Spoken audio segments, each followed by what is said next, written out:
Great. Let us start explaining the no-name platform. The no-name platform has these two main sections, security and inventory. And of course it has reports. Reports is very simple, very easy. We can address it within like a couple of minutes all the way to the end of the class. But at the core is the security and inventory set of pages. Okay. Sections, actually. It's better to call them sections because every single one of these sections has a number of different pages. Okay. Now, the way we're going to approach explaining the no-name platform or conducting this course is as follows. We're going to explain the overview page. We're going to go under inventory. We will talk about stats. We're going to briefly explain what the API's page contains.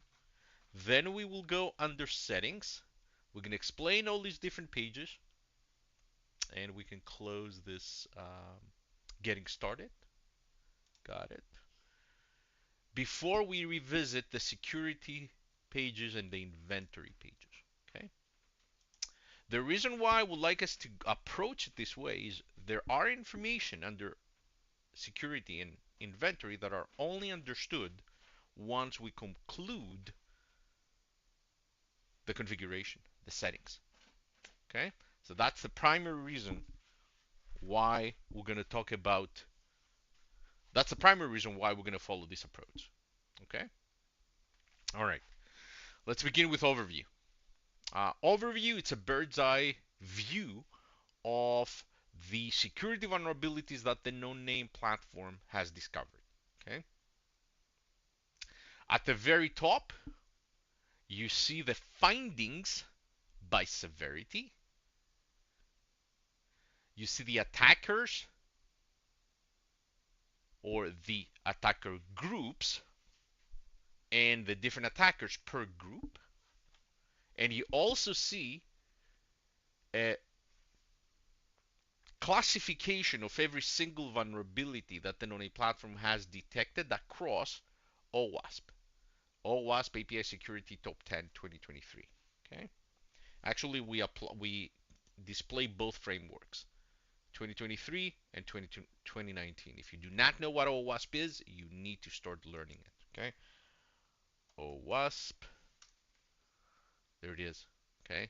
Come here and read that stuff. This is independent of no name. Okay. This is independent of no name, but this is at the core of what no name does. Okay. So you need to understand OWASP. It's an industry standard, security industry standard nowadays. Okay. All right. Um, the main reason why we classify our vulnerabilities across OWASP is because it's a known quantity. So individuals may not know, may not have a clear understanding of a specific finding or a specific incident, runtime incident, but they will have a better time understanding them when they are associated with a specific category of OWASP API Security Top 10. Okay, that's the main reason we use this type of a breakdown. Okay, all right. Um, Again, I haven't explained what findings are. I haven't explained what an attacker is. Actually, the attacker is the easiest of the two, right? An attacker is a user that has used the API in an abnormal manner. That's who is an attacker. Okay. All right. I'll explain them in due course, the findings, the attackers, and so on. Actually, I will explain them in a few seconds. All right. If we scroll down, we see two more sections. We see the runtime and the findings, right? Runtime and findings. Findings are further classified into posture findings or recon findings. There's another category called data findings, which is not present right here. Okay. But these are all posture related. I don't know if you remember from the slides. There was a slide that showed the pillars, right? Posture management, right?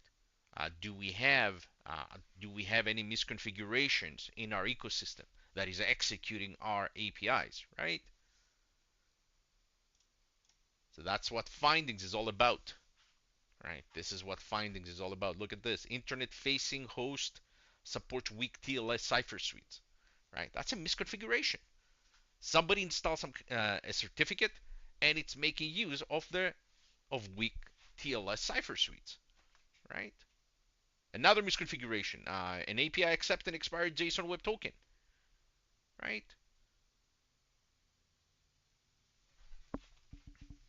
Misconfigurations. That's what push findings are. Recon findings, and again, recon findings are turned off in all training environments because I'm not allowed to turn them on, right? They're very expensive. But recon findings is all about scanning your ecosystem for potential sensitive data, right? What do I mean by sensitive data? I don't know, client IDs, client secrets, username, passwords, tokens. It's not rarely in a large organization, even in small organizations, where one of the members of the organization, forgets and publishes to the internet this type of sensitive details. It could be inside a GitHub repository. It could be unnecessarily exposing documentation, API documentation that bad actors can exploit, and so on. So the no-name platform has the ability to scan domains, discover subdomains of an organization for such findings, for such type of information. And if we find any, we present it to you so you can take corrective action. We do it proactively so you're able to preempt. Okay? Preempt potential attack. Right? And I told you there is an extra one, data findings. What are data findings? Data findings are triggered because a data policy is violated. Think of data policies as being your data loss prevention um, configuration. Okay? That's what a data policy is. We will be configuring a data policy in the near future in a subsequent section. Okay? So we have findings because of misconfigurations due to the posture management, and then we also have incidents or runtime incidents, which of course is all about abnormal behavior, anomalous behavior. Every time the no-name platform discovers a brand new API, every time the no-name platform discovers a brand new API, that API is going to undergo what is called the learning period. The no-name platform needs to learn what constitutes normal behavior. And it will capture that normal behavior in a data science model. That's what it's going to do, right? There's a model, data science, and again, data science is statistics paired with machine learning, AI in other words, right? That's what data science is. So that we're going to collect traffic, until we satisfy all the learning parameters. These learning parameters, the easiest ones that I'm going to expose you to guys is time and users. These are the two easiest ones. That's the ones I want to expose you. As soon as the number of days have lapsed, as soon as the number of users have been satisfied, we claim that we have learned the API, and now we have learned the API with respect to its normal behavior, and now we're able to detect abnormal behavior, right? Every single instance of an abnormal behavior manifests itself in the form of a runtime incident. And because this runtime incidents, these incidents are triggered because users use the API in an anomalous manner, in an abnormal manner, guess what?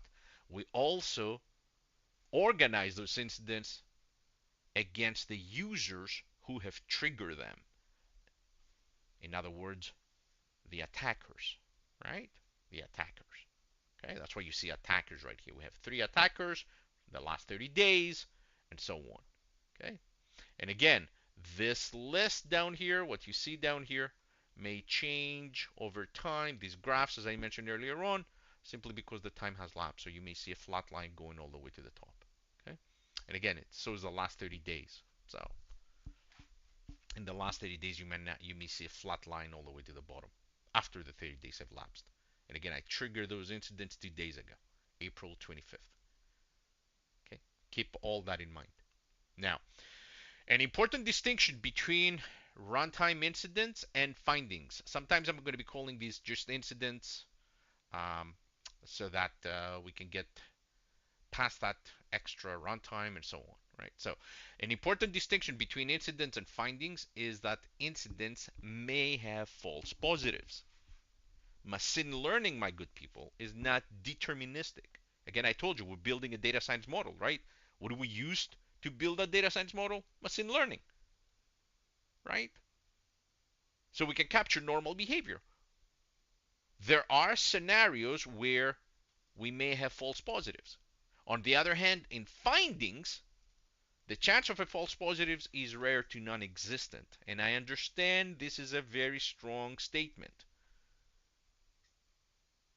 right? I understand there are scenarios where even in findings we may have something that doesn't look right, right? But the cases, the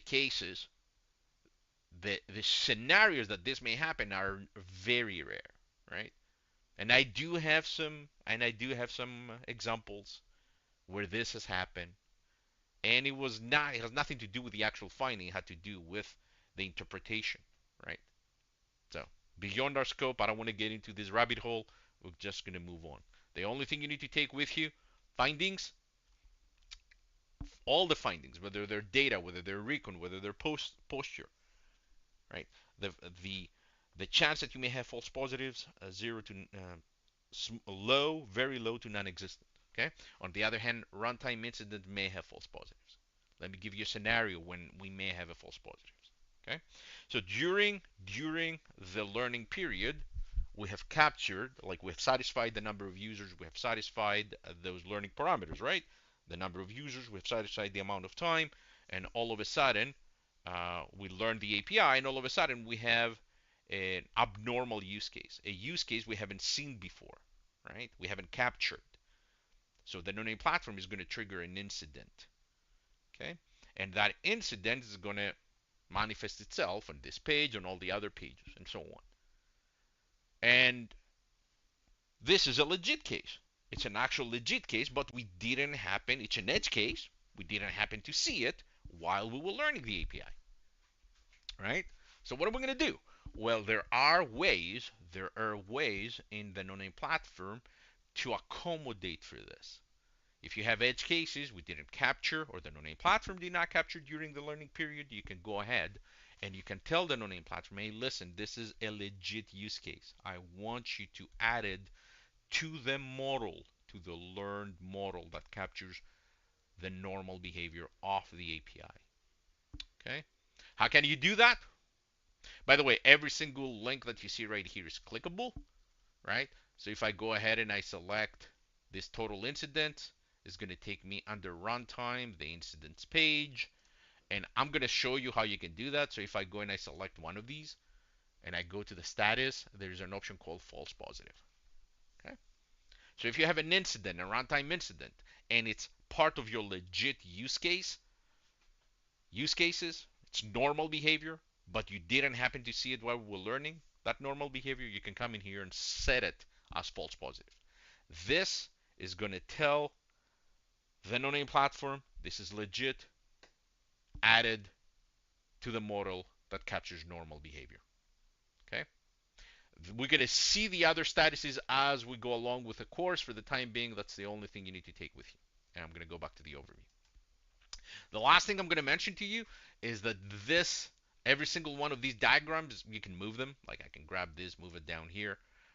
I don't find it very useful personally, but it's their own, right? So if you find it useful, be my guest. There's no way you can store now this ugly look and feel that it just created. Thankfully, you can always refresh and you can go back to the original look and feel. Okay. And that, my good people, is the overview page. We're going to do one more. We're going to talk under inventory, the stats pages. Very similar look and feel like the overview, but unlike the security overview page, this is the inventory stats page, which gives us metadata or a bird's eye view about the different APIs that the no-name platform has discovered, the different APIs and their metadata. Okay, as you can see, we have different data type tags, we have different data types, we have different types of APIs that I discovered. And again, for our course, I'm using straight up RESTful APIs, right? They're the easiest to work with, the easier to understand. And at some point, I want to have at least one of all the other forms so that at least I can show you what they look like uh, when I have time. Right? I don't have time to do it right now, so that's why you only see the RESTful APIs right here. The other thing you're going to see is authentication information, recon infrastructure of what was discovered, API classification, and so on. Okay, and you can move them around like before. And with this, right, with this, we have concluded this section of our course. So let me go to the section end. There you go.